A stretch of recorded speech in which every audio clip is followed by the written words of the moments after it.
RTI Live News. Ask for right. నమస్కారం. RTI live న్యూస్కు స్వాగతం.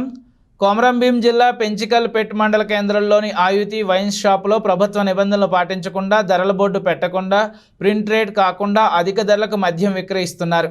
ఆయుతి మద్యం షాప్ నిర్వాహకులు నేరుగా మద్యం షాపుకు వచ్చిన అమాయక కొనుగోలు దగ్గర నుండి క్వార్టర్ 20 రూపాయల నుండి 30 రూపాయల వరకు అక్రమంగా వసూలు చేస్తూ నిలువు దోపిడీ చేస్తున్నారు. మద్యం రేయులు జేబుకు చిల్లులు కొడుతూ మద్యం షాపులను 3 పువ్వులు 6 కాయలుగా అధిక లాభాలు గడిస్తున్నారు. ఎంత ఎక్కువ ఎంత తీసుకుంటారు?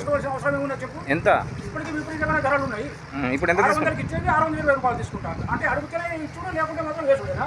ఇదేం పద్ధతి అవుతుంది? ఎవరు చెప్పిన వీళ్ళకట్లా ఈ రూల్స్ అండ్ రెగ్యులేషన్ వాటికి తీసుకుంటారు కదా. ఏ వస్తువు ఎంతకుండా అనేది ఉండాలి ఇక్కడ, ప్రతి వారికి తెలవాలి.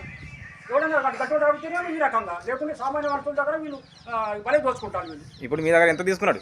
ఇప్పుడు 20 తీసుకున్నా, మళ్ళీ మీరు అడిగితే నాకు ఇచ్చినట్టు 40 రూపీస్ ఇచ్చాడు, అంటే 600 తీసుకున్నాడు. ప్రతి ఒక్కరికి అన్యాయం జరుగుతుంది మరి. అన్యాయం జరుగుతుంది. నేను మొన్న తీసుకోపోయినా కదా 84 తీసుకునే దానికి 90 ml, అది 82కి ఇచ్చిండు, 81కి ఇచ్చిండు, ఇప్పుడు 84 చేస్తాను. వీళ్ళు ఏమన్నా అంటే సిండికేట్ అయినా, ఏం సిండికేట్ కాకుండా బయట బయట కూడా ఇస్తారు కదా. ఏం పద్ధతి వీళ్ళది? చర్య తీసుకోమని ఎవరు చర్య ఎక్సైజ్ వాళ్ళకి చెప్పండి మీరు.